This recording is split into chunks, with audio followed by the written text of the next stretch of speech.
All right, Tyson, we meet again. Mohegan's Sun, another Bobby Lee fight week for you, man. How's it going? Not bad, man. Better weather this time. Not as many quarantine restrictions, Yeah. so a lot easier this time. Yep, and since we last spoke, you got a big win. That's the most recent thing I believe that's happened with the cartel. And Rob Font, I mean, could that performance have gone any better? I think people are, everybody knew Rob was good, but that was really another level than what we'd seen. I feel like people finally realize like what we already knew. It just hadn't come out yet on fight night, and it's nice to see him kind of get that blue chip breakout win. And now he's like, I think people that didn't know who he was before that are truly looking at him as a contender now.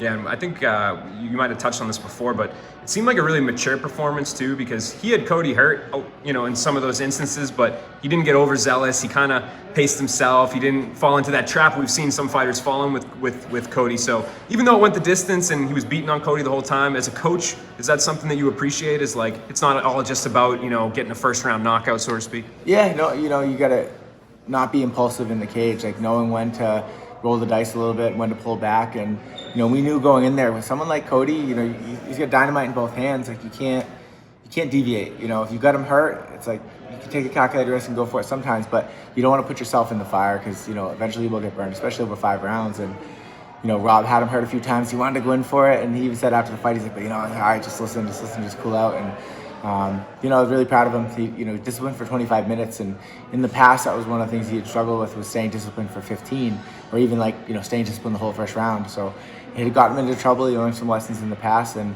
he parlayed those lessons into that 25-minute performance. Yeah, no doubt, man. And I know Calvin's his own fighter, Rob's his own fighter, you're the coach, but you guys are really close. So was it nice as a team, too, to kind of have a morale booster? You had the main event that didn't work out with Calvin, then you have like a totally flip performance and just dominate Cody Garbrandt. So do you feel like that's going to get the wheels spinning and maybe just boost everyone up together? Yeah, I think it's good momentum. It's coming off that loss. We sat on it for 4 or 5 months. We had to sit on that, and it was motivating. Rob got back in the gym, and he just kept plugging away the whole camp, getting better, improving, and Calvin was with him every step of the way. And those guys feed off each other. When Calvin was on the up, when Rob was hurt, Rob just kept training, did his PT, and Calvin, next thing you know, Calvin's ranked top 5 in the world, headlining cards, and then Rob comes back, 2 huge wins over Moraes, and that lined up the Garbrandt fight. And yeah, we did need that. It was tough because we ended the year with a bang with the Moraes fight, and then all those awards and everything, and then you go into the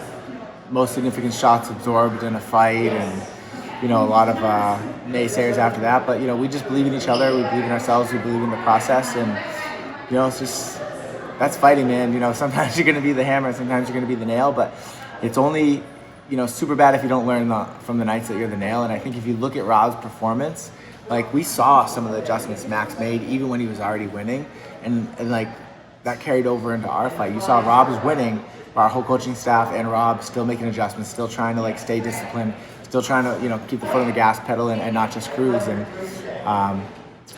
it's good momentum to have now. Yeah, for sure, man. And as a reporter sitting here with a microphone, I got to ask you what's next. What do you think's next for Rob? It's kind of a weird time in the bantamweight division, right? Yeah, both divisions. Yeah, Rob's division is really weird because you got Aljo coming off that weird win, and then the injury, and the rumor is that says he's coming back in November. So if him and Jan fight in November, do we get the winner of that, or does TJ and Sandhagen get the winner of that? I think if you just look at the numbers, people are going to say, well, Sandhagen or Corey or TJ does because they're ranked above us. But if they go out there and I don't know, man, it's just we want the title shot, obviously, but we can't always control that. We'll be ready for a title shot if it comes, but if not, if we have to fight one more, who knows who even that is? Is it the winner of Munoz and Aldo? Is it the loser of this fight coming up in July? Is it the loser of Aldo Jan? But who knows, man? It's just a lot of it's out of our control, and our team motto is always just focus on what you can control. So right now, that's just staying in the gym, staying in shape, and improving. Yeah, and you're a unique person because you're a coach and a manager. So that this is not a unique scenario for fighters, but I think this might be the first time you guys have encountered it. Like, how do you manage the whole inactivity versus sit and wait for a big fight? Like, when it comes down to it, is it not a perfect science? Is it not a black and white scenario? I don't think there's a black and white because sometimes you wait and then you get hurt. Yeah. Sometimes you don't wait and then you lose. Who was it? The girl that was a JoJo kind of took a risk and came in, and then she was fighting for a title. She just sat. But hindsight's 20/20. She could have won that fight. Then she made more money, went in and get a title fight after that. So there's no perfect science. I always if there's one thing I've learned throughout my coaching and management career is you got to go with your gut. And when something presented, it'll feel right or it won't, and then you kind of react to it accordingly. Yeah. Let's talk about Calvin. I brought him up a couple times. How's he doing? I know you guys had him on a timeline where you kind of, even, right after the loss, you said we want him to sit out for a while. We're just going to make sure everything's good. Is the timeline still the same? I know you said fall, kind of. Yeah. So we had said we're not going to do any contact for 6 months. No sparring or anything like that. Just rest his head. And the reality is Calvin broke his nose in the last 2 or 3 fights. Right away, the Jeremy Stephens fight, this is the first round. When he knocked Jeremy out with the elbow, he broke his nose. The Ige fight, Ige broke it in the second round. And then he went right into the Max fight. We were nursing his nose through that one. Broke his nose. He didn't really break his nose in the Max fight, but banged it up. So it's he hadn't rested his nose for a couple of years. He'd really been in camp since before the Lamas fight. And even the Lamas camp is we were training since October after he beat Fishgold and didn't finally fight till June. So he's been parlaying camp to camp to camp to camp. He's never had a rest. So every fight that we've gone into the last 3 or 4 fights, it's been banged up hands, broken noses, and he just hasn't had a rest, man. He deserves some time off. And time off for Calvin is still in the gym every day, just not taking any punches. And he's back to full contact wrestling, full contact jiu-jitsu, hitting mitts. And now it's just a matter of probably, I think, what's the date? Yeah, probably 3 more weeks, and then we'll let him start taking some soft punches and stuff like that. But then at that point we'll let the UFC know hey, we're ready to take a bout agreement, ideally late September at the earliest, but ideally October. And he's right on that timeline. He's in the gym twice a day already, and it'll just be a matter of flicking that switch to the contact training once we get a bout agreement. And I know you got to get that contract training in first, but it's starting to get in people's minds, I feel with his return looming. We've seen Giga Chikadze had some things to say about him. A lot of people have said, after Korean Zombies win last week, that would be a good matchup. Have you guys thought about it all, kind of what direction you're going? Because they are booking, UFC's starting to book October, so it's getting around that timeline that you kind of discussed. Yeah, so it's, I think Cruz said it on the broadcast the other night. He's when Cheeto called him out, he's everybody's trying to fight up, so there's always that balance of fighting up and fighting down, and we've done both. We follow our gut. It made sense to fight Ige, and we got the chance to fight up against Max. Who do we fight next? I don't know. Obviously, Higa is gonna kick up, right? He's gonna try to get as far up as he can, which makes sense. He's got a smart team around him. He's gonna do that, but we're gonna have to do whatever we think makes sense for us, and that has to also coincide with what the UFC wants. So we'll see who's available once we're ready to book. I think there's guys around us that make a lot more sense. The Zombie fight, I think, makes sense for a lot of people, but maybe Zombie's team is no, we want something higher, or a title fight, or whoever. Who knows how long Max out if they rebook that fight with Yair. I think there's just still a lot to happen in the next, few weeks before, we finally get a name, and we'll see what it is. But either way, Calvin's coming back. He's coming back with a vengeance. You don't take a loss like that and not learn from it, especially when you have a personality and a work ethic like Calvin. So I'm excited for his next fight. Will it be Higa? Will it be Brendan Allen? Will it be, Yair if Max doesn't come back? Who knows? Will it be Zombie? Either way, we're in a tough fight. These guys are all freaking good, and now we just got to get back in the win column. Yeah, absolutely. And I figure you might know. When's the UFC coming back to Massachusetts, man? I know there were some rumors in September, but it doesn't sound like that's going to be the case. Yeah, I was hearing rumors, but I don't know. If they come back, I hope it's October, and then you put Rob and Calvin both on the card. Well, if they came back, it would be pay-per-view, right? Probably. Yeah, so make them the feature bout in the co-main event of the pay-per-view, and we'll fill that place up, man. It's the energy from 220, I can still feel that. And now these guys, at that time, I think they're both barely ranked, or maybe not even ranked. Calvin wasn't ranked. No, they were maybe both ranked, but those two guys come back in a co-main event and a feature bout on a pay-per-view in the Garden. Man, those are some big fights, some loud fans, and I know Boston's hungry for it. So it'd be nice to finally get the Cartel in the Garden, in a good spot on the card, and welcome fans back to MMA. It's bound to happen, man. I got my fingers crossed for sure. Let's just run through some of your other clients. We can kind of talk about this. Mr. Poso's tough, experience was kind of, in terms of the competition, was a little short-lived. He fought a tough guy.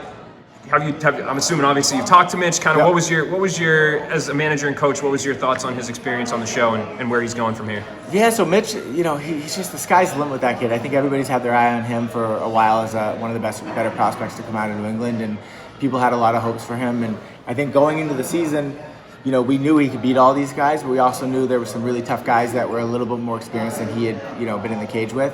So it was going to be a really good learning experience for him. Like 6 weeks of training with Team Volkanovski, that's no joke. They get some really good coaches on the team. Craig Jones, you say Giff, the wrestling coach.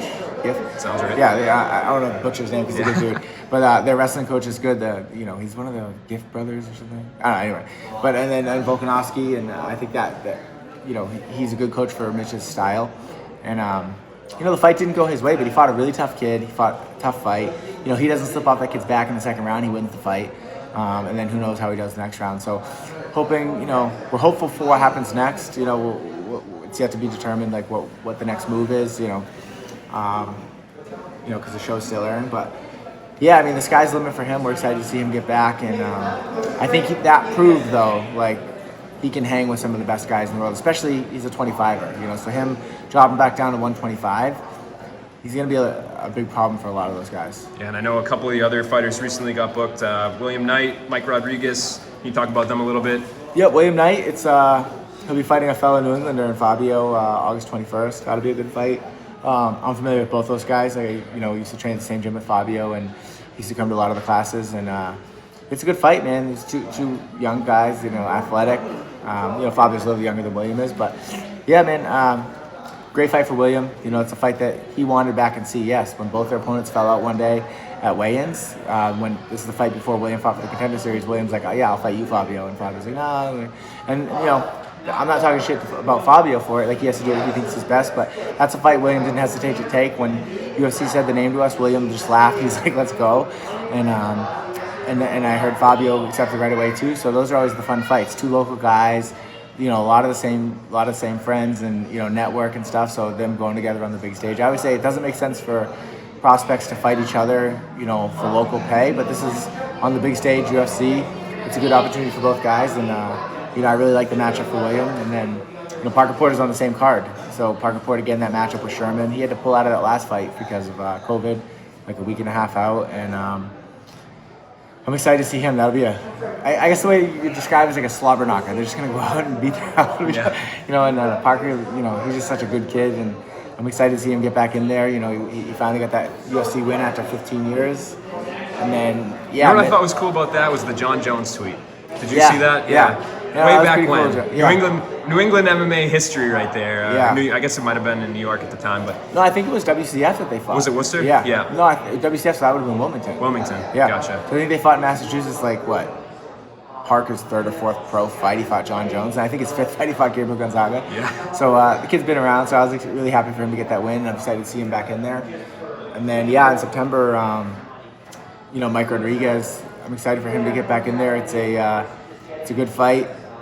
He's changed some things up with the camp, and he's trying to take his camp to the next level. He brought in a nutritionist for this camp, Trisha Cornell.